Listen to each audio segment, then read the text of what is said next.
Okay, guys. Primary and secondary market. But for this particular video, we'll have to study this money and capital market. It's a short video. Then again, I'll upload the topics in small video clips so that you can download them easily. Moreover, I just want to make one thing clear over here that you need to solve the questions that I've already uploaded on your USA portal, and just send me a pic of those solved questions so that I can check them and get to know that you people are practicing side by side. Starting off with this money and capital market, we'll move on towards the description of money market and the certain type of securities that fall under money market. Money market is basically a financial market. Then again, it's categorized on the basis of the maturity of the securities. In money market, we say that particularly those securities are traded having high liquidity and very short term maturity. By liquidity, we mean that they can be converted into cash very easily or quickly, and they have short term or short maturities, means they are around about having maturity of a year or so. So there are certain securities over here. We'll study them one by one. I left it here in our previous video. The first one is certificate of deposit, and by the name deposit, you may get an idea. It's a banking security, and certificate means it's sort of it gives you basically a sort of right that you or right to receive certain return from your deposit. Basically, what happens here is कि आप अपना deposit bank के पास रखवा रहे हैं and bank gives you a piece of certificate as a proof कि आपका deposit उनके पास सेफ है और आप उसके ऊपर कितना रिटर्न जनरेट कर सकते हैं और वो कितने टाइम पीरियड के लिए उनके पास आपका deposit safe hai. Second security is again by the name. It's clear. It's a banking security, bankers acceptance. What happens is the company can basically get a surety from the bank के अगर उनका creditor उनके account से अपना कोई check cash करवाने के लिए आया और कंपनी के अकाउंट में इतनी इनफ मनी नहीं भी है तो bank basically acknowledges the cheque presented by company's creditor. So this is basically the advantage of having or receiving banker acceptance. It's a mutual agreement between company and its bank. Treasury bill. Any security by the name treasury with the name represented by treasury name means it's a government related or federal security. So treasury bill से मतलब यहाँ पे ये है कि again bill जब word use होगा it's a very short term security. So federal securities or government securities with very short term maturity, specifically within 1 year, and इन पे treasury bills पे कोई इंटरेस्ट नहीं होता होता क्या है कि इस पे रिटर्न एक इन्वेस्टर को कैसे मिलता है कि वो इसको डीप डिस्काउंट पे खरीदता है एंड मेच्योरिटी टाइम पीरियड उस सिक्योरिटी का पूरा होने पे which is again in terms of months ही होगा, वो इससे ज्यादा नहीं होगा, मोर देन 1 ईयर का नहीं होगा, और वो मेच्योरिटी पे फुल अमाउंट रिसीव कर सकता है. फॉर इंस्टेंस 700 की खरीदी हुई सिक्योरिटी हो सकती है जो कि मेच्योरिटी पे आपको 1000 रिटर्न दे रही हो. कमर्शियल पेपर, कमर्शियल का वर्ड भी डिनोट करता है कि कमर्शियल काम क्योंकि कंपनीज कर रही होती हैं. फाइनेंशियल नॉन फाइनेंशियल जो हमारा सेक्टर है, कमर्शियल सेक्टर जो है, सो ये उससे रिलेटेड सिक्योरिटीज हैं. कमर्शियल पेपर क्यों इशू किया जाता है? It's sort of a promissory note. Promise क्या होता है कि वन पार्टी बेसिकली प्रोमिसेस के उसने आपसे जो मनी ली हुई है वो आपको कितने रिटर्न के साथ फ्यूचर में रिटर्न करेगी, तो it's sort of a promise. But commercial paper use करती हैं बहुत बड़ी companies to arrange short term financing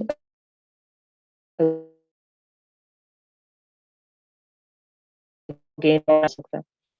municipal note, again municipal क्या होता है? डिस्ट्रिक्ट्स या municipalities with in federal, federal से नीचे वाले लेवल में अगर ट्रिकल डाउन होते हुए हम आए तो we have different provinces and different districts within those provinces, then the towns.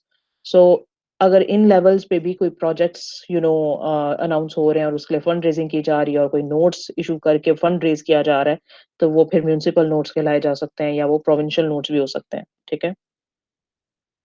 Federal funds, federal funds में common people like us basically don't invest directly. होता क्या है कि जो रिजर्व पड़ा होता है एक सेंट्रल बैंक के पास, जैसे स्टेट बैंक है, और वो रिजर्व डेफिनेटली आइडल नहीं पड़ा हुआ, वो रिजर्व और कंट्रीज के बैंक्स में या और कंट्रीज की सिक्योरिटीज में इन्वेस्ट होगा, तो वो फेडरल फंड्स बेसिकली इन्वेस्ट किए जा रहे हैं दूसरी कंट्रीज में. और मल्टीपल टाइम्स उसका बेनिफिट इस तरह से मिल जाता है क्योंकि फॉरेन एक्सचेंज रेट भी अपना रोल प्ले कर रहा होता है बीच में, ठीक है।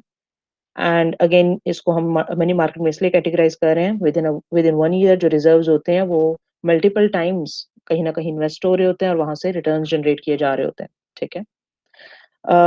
Last but not the least, and we have repos over here. Stands for repurchase agreement. Again short term borrowing अगर करनी हो किसी कंपनी ने या गवर्नमेंट ने भी, तो वो रेपोज इशू कर सकती है, और उसी के ऊपर वो जो प्रोमिसरी नोट है या जो भी सर्टिफिकेट है उस पर ये भी मेंशन होता है कि किस डेट को कंपनी या गवर्नमेंट या कोई भी इंडिविजुअल उसको बाय बैक कर लेगा, ठीक है।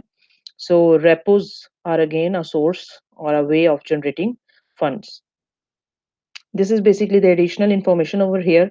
आप लोग को ये चीज याद रखनी है कि डिपेंडिंग अपॉन मेच्योरिटी ये 3 सिक्योरिटीज़ हैं और तीनों ही लोन या डेट सिक्योरिटीज़ हैं, ठीक है? इसमें शेयर्स की बात नहीं हो रही। बिल्स, नोट्स एंड बॉन्ड्स, इनमें फ़र्क क्या है? इनमें सिर्फ मैच्योरिटी का डिफरेंस है और ये तीनों जो हैं, ये डेट में ही कैटेगराइज़ होती हैं। Bills are basically very short term, जैसे हमने बात की थी कि गवर्नमेंट के जो बिल्स हैं, वो ट्रेजरी बिल्स कहलाएँगे। अगर बिल्स बहुत शॉर्ट टर्म नेचर की कोई सिक्योरिटी या डेट सिक्योरिटी कंपनी इश्यू कर रही है, तो वो कमर्शियल बिल्स उनको हम कह सकते हैं। Secondly, we have notes. Notes are medium-term securities, having maturity ranging from 2 to 3 years. ठीक है, वो medium term में fall करती हैं और categorize करने के लिए like when you are doing your financial work, तो इसको हम short term में ही categorize कर सकते हैं, यानी कि current liabilities में भी categorize कर सकते हैं। So notes अगर गवर्नमेंट के नोट्स हैं तो वो ट्रेजरी नोट्स कहलाएंगे, और किसी कंपनी के डेफिनेटली वो फिर कमर्शियल नोट्स होंगे। Lastly, we have bonds having a very, long-term maturity, 5 years or so, 5, 10, 20 years ऐसे भी ज्यादा की मेच्योरिटी हो सकती है बॉन्ड्स की। और अगेन गवर्नमेंट के बॉन्ड्स होंगे तो वो ट्रेजरी बॉन्ड्स कहलाएंगे, कंपनीज के होंगे तो वो कमर्शियल बॉन्ड्स होंगे, ठीक है। So this is basically the difference between the three. Moving towards capital market, again इसमें हमें ज़्यादा डिस्क्रिप्शन में जाने की ज़रूरत नहीं है। जितनी लॉन्ग टर्म सिक्योरिटीज़ हैं जो कि ट्रेड हो रही है मार्केट में, वो कैपिटल मार्केट सिक्योरिटीज़ हैं, और दो कॉमनली ट्रेड होने वाली लॉन्ग टर्म सिक्योरिटीज़ जो हैं, यानी जो कि मोर देन 1 ईयर की जिनकी मेच्योरिटी है, शेयर्स और बॉन्ड्स ही हैं, ठीक है। बॉन्ड्स की मेच्योरिटी भी हमने बात की कि 10 years, 20 या इससे भी ज्यादा हो सकती है, और शेयर्स की तो we talked about shares earlier as well. Shares तो इन्फिनिट पीरियड ऑफ टाइम के लिए चलते रहेंगे जब तक ये कंपनी चल रही है, ठीक है। बहुत कम ऐसी टाइप्स हैं शेयर्स की जो कि रिडीमेबल शेयर्स होते हैं, otherwise shares go on for ever, ठीक है। एंड शेयर्स जब फर्स्ट टाइम लॉन्च हों तो उनको आईपीओस कहते हैं। ये भी हम प्राइमरी मार्केट का भी पिछला जो टॉपिक हमने पढ़ा उसमें हमने ये चीज देख ली है, ठीक है। दिस बेसिकली एडिशनल इन्फॉर्मेशन, और अगेन यहाँ पे हम इस वीडियो को इस वाली छोटी सी डिस्क्रिप्शन के बाद खत्म भी करने लगे हैं। पब्लिक वर्सेस प्राइवेट प्लेसमेंट में क्या डिफरेंस है?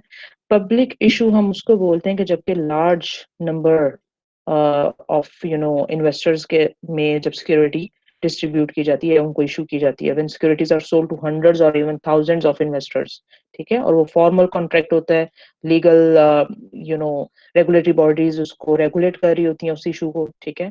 On the other hand private placement, placement का मतलब है जो हम सिक्योरिटीज लॉन्च कर रहे हैं, प्लेस कर रहे हैं।